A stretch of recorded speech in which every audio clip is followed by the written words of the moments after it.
आज तक जिसे हमें प्रॉक्सी वॉर कहते थे,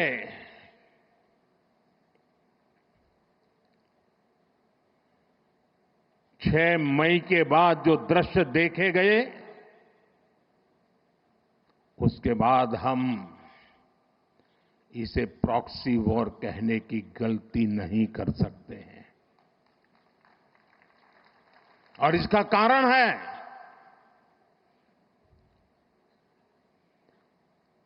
जब आतंकवाद के 9 ठिकाने तय करके 22 मिनट में, साथियों 22 मिनट में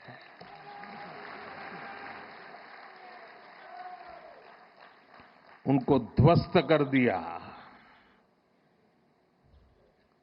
और इस बार तो सब कैमरा के सामने की सारी व्यवस्था रखी थी ताकि हमारे घर में कोई सबूत न मांगे।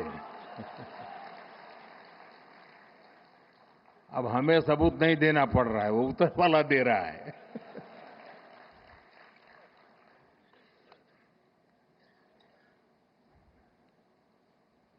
और मैं इसलिए कहता हूं अब ये प्रॉक्सी वॉर नहीं कह सकते इसको, क्योंकि जो आतंकवादियों के जनाजे निकले 6 मई के बाद, जिनका कत्ल हुआ, उस जनाजे को स्टेट ऑनर दिया गया पाकिस्तान में। उनके कॉफिन पे पाकिस्तान के झंडे लगाए गए, उनकी सेना ने उनको सैल्यूट दी। ये सिद्ध करता है कि आतंकवादी गतिविधि ये प्रॉक्सी वॉर नहीं है, ये आपकी सोची समझी युद्ध की रणनीति है। आप वॉर ही कर रहे हैं तो उसका जवाब भी वैसे ही मिलेगा।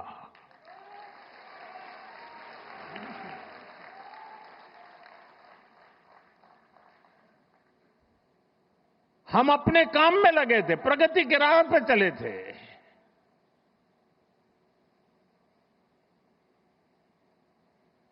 हम सबका भला चाहते हैं और मुसीबत में मदद भी करते हैं।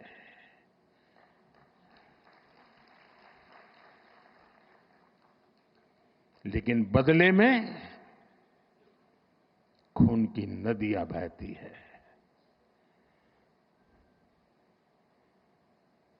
मैं नई पीढ़ी को कहना चाहता हूं,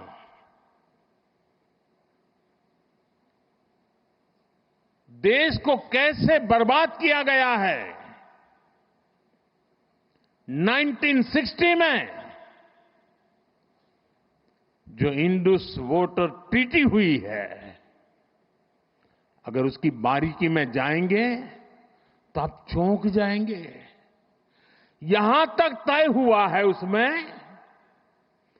कि जो जम्मू कश्मीर की अन्य नदियों पर डैम बने हैं, उन डैम का सफाई का काम नहीं किया जाएगा, डिसिल्टिंग नहीं किया जाएगा, सफाई के लिए जो नीचे की तरफ गेट है वो नहीं खोले जाएंगे। 60 साल तक ये गेट नहीं खोले गए और जिसमें 100% पानी भरना चाहिए था, धीरे धीरे इसकी कैपेसिटी कम हो गई, 2%, 3% रह गया। क्या मेरे देशवासियों को पानी पर अधिकार नहीं है क्या? उनको उनके हक का पानी मिलना चाहिए, नहीं मिलना चाहिए क्या? और अभी तो मैंने कुछ ज्यादा किया नहीं है।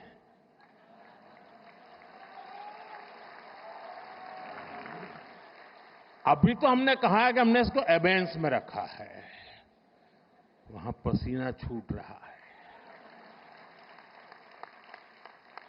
और हमने डैम थोड़े खोल करके सफाई शुरू की,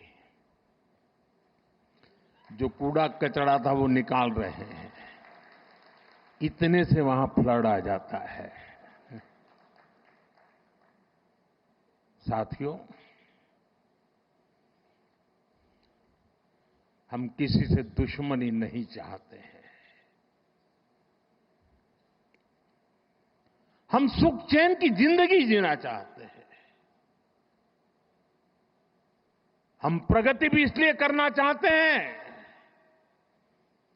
कि विश्व की भलाई में हम भी कुछ योगदान कर सके।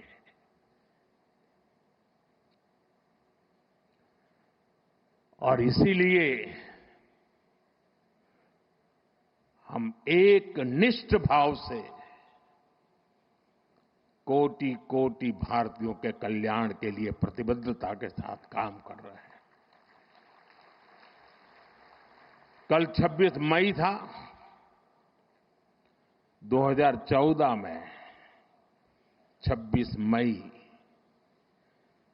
मुझे पहली बार देश के प्रधानमंत्री के रूप में शपथ लेने का अवसर मिला। और तब भारत की इकोनॉमी दुनिया में 11 नंबर पर थे। हमने कोरोना से लड़ाई लड़ी, हमने पड़ोसियों से भी मुसीबतें झेली, हमने प्राकृतिक आपदा भी झेली। इन सब के बावजूद भी इतने कम समय में हम 11 नंबर की इकोनॉमी से 4 नंबर की इकोनॉमी पहुंच गए।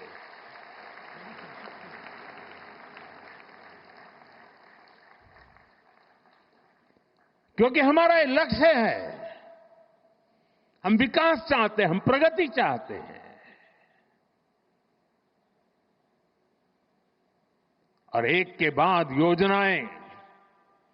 और साथियों, मैं गुजरात का ऋणी हूं।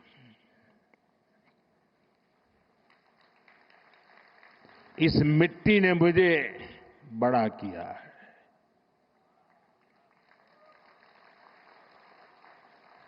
यहां से मुझे जो शिक्षा मिली, दीक्षा मिली, यहां से जो मैं आप सबके बीच रह करके सीख पाया, जो मंत्र आपने मुझे दिए, जो सपने आपने मेरे में संजोए, मैं उसे देशवासियों के काम आए इसके लिए कोशिश कर रहा हूं।